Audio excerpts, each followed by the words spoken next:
Hello welcome back बच्चों। मैं सुनील पांडे आप सबको अपने इस चैनल पांडे सर की क्लास में बहुत बहुत स्वागत करता हूं। आज हम लोग पढ़ने जा रहे हैं कक्षा 6 की साइंस बुक लेसन 3 तंतु से वस्त्र तक।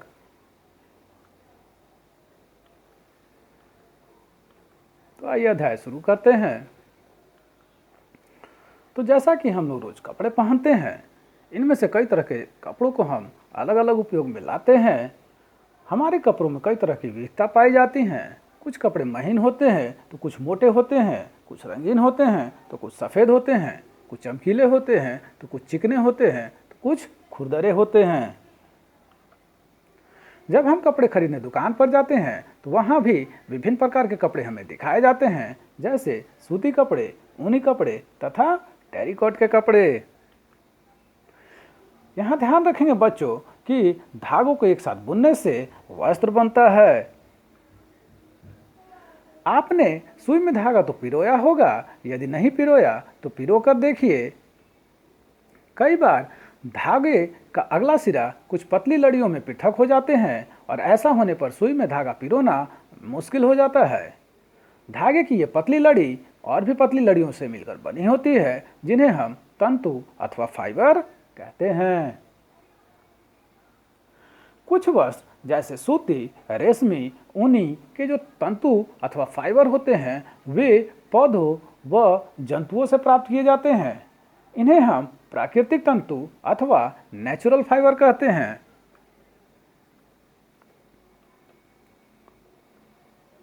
कुछ वस्त्र जैसे कि पॉलिस्टर, नायलॉन, एक्रिलिक के जो तंतु होते हैं, वे रासायनिक पदार्थों से प्राप्त किए जाते हैं। इन्हें हम मानव निर्मित तंतु अथवा मैनमेड फाइबर कहते हैं। आइए अब देखते हैं कुछ पादप तंतु, जिन्हें हम प्लांट्स फाइबर भी कहते हैं। तो सबसे पहले देखते हैं रुई अथवा कॉटन। साधारणतया कपास के पौधों से हमें रुई प्राप्त होती है। यह काली मिट्टी तथा गर्म जलवायु में होती है। जब कपास के खेत में कपास के फूल विकसित हो जाते हैं, तब उजले उजले रुई के गोलक उनमें दिखाई देने लगते हैं, जिसे हम कपास गोलक कहते हैं। साधारणतया पौधों के कपास गोलक को हाथ से चुना जाता है। इसको बड़े बड़ी मशीनों की सहायता से कपास को बिनोले से अलग किया जाता है। इस क्रिया को कपास ओटना कहते हैं और पारंपरिक ढंग से कपासों को हाथों से ओटी जाती थी। आइए अब देखते हैं जूट अथवा पटसन। तो साधारणतया पटसन तंतु को पटसन के पौधों के तने से प्राप्त किया जाता है। इसकी खेती वर्षा ऋतु में की जाती है। प्रमुखतः यह पश्चिम बंगाल, बिहार तथा असम में उगाया जाता है। बिहार के कटिहार, मधेपुरा, सहरसा, खगड़िया, सुपौल तथा दरभंगा जिलों में जूट अधिक उगाया जाता है।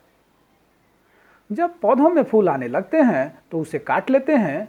कुछ दिनों तक इसके तनों को पानी में डुबो कर रखा जाता है, ताकि रेशों को अच्छी तरह अलग किया जा सके।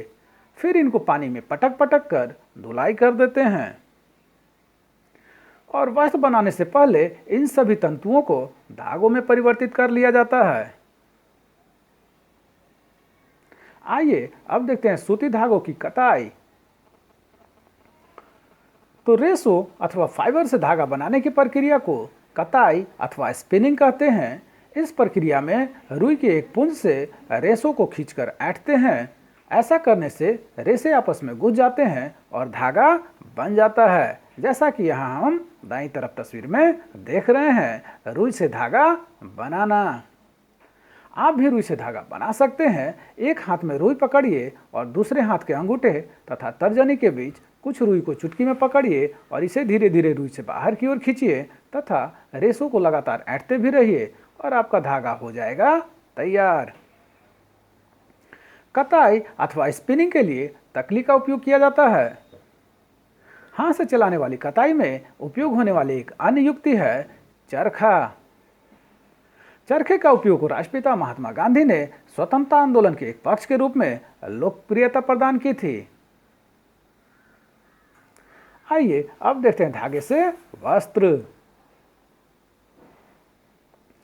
धागे अथवा थ्रेड से वस्त्र बनाने की कई विधियां हैं। इनमें दो प्रमुख विधियां बुनाई तथा बंधाई है।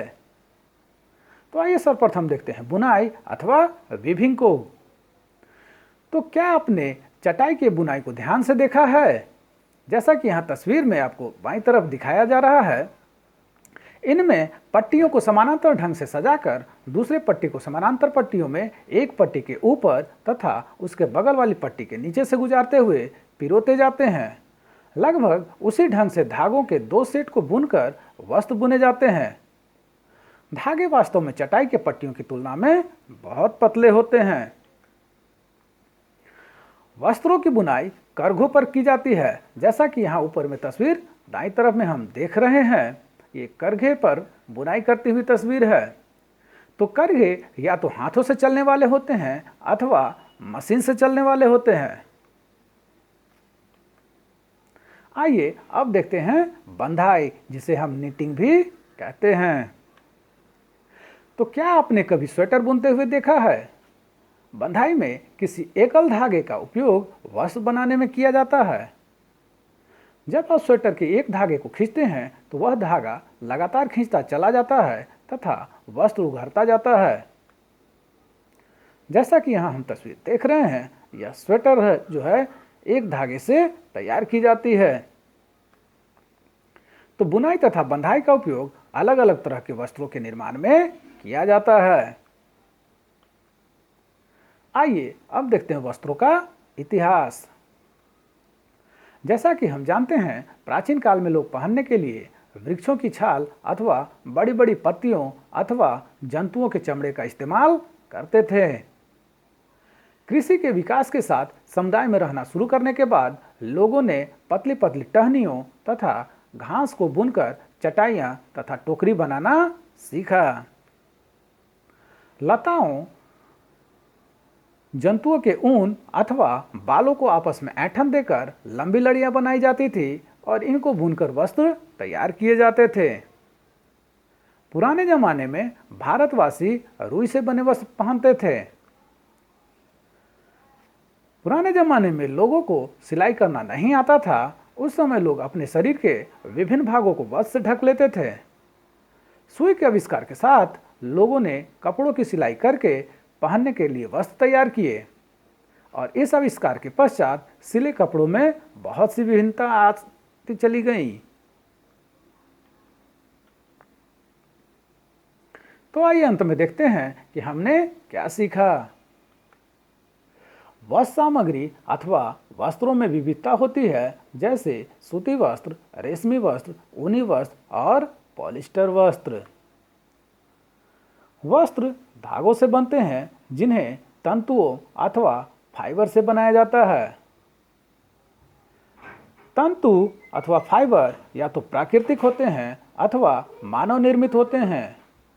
रेशम, ऊन और जूट कुछ प्राकृतिक तंतु हैं, जबकि नायलॉन, एक्रिलिक और पॉलिस्टर कुछ मानव निर्मित तंतुओं के उदाहरण हैं। रुई और जूट जैसे तंतु पादपों अथवा प्लांट से प्राप्त किए जाते हैं। तंतुओं से धागा बनाने की प्रक्रिया को कताई अथवा स्पिनिंग कहते हैं। धागे, थ्रेड की बुनाई और बंधाई से वस्त्र अथवा क्लॉथ बनते हैं। बिहार के कटिहार, मधेपुरा और सहरसा में जूट अधिक उगाया जाता है। धागों से वस्त्र बनाने की विधियां बुनाई एवं बंधाई है। तो आप सबों को हमारा यह प्रयास कैसा लगा, हमें जरूर कमेंट कर बताएं। हमारे इस चैनल पांडे सर की क्लास को जरूर से जरूर सब्सक्राइब करें और बेल बटन को दबाएं, ताकि आने वाले वीडियो का नोटिफिकेशन आपको मिलता रहे। दूसरों के साथ इसे शेयर करें और हाँ, लाइक करना तो बिल्कुल ना भूलें। आपका लाइक करना ही हमारे मेहनत का फल है।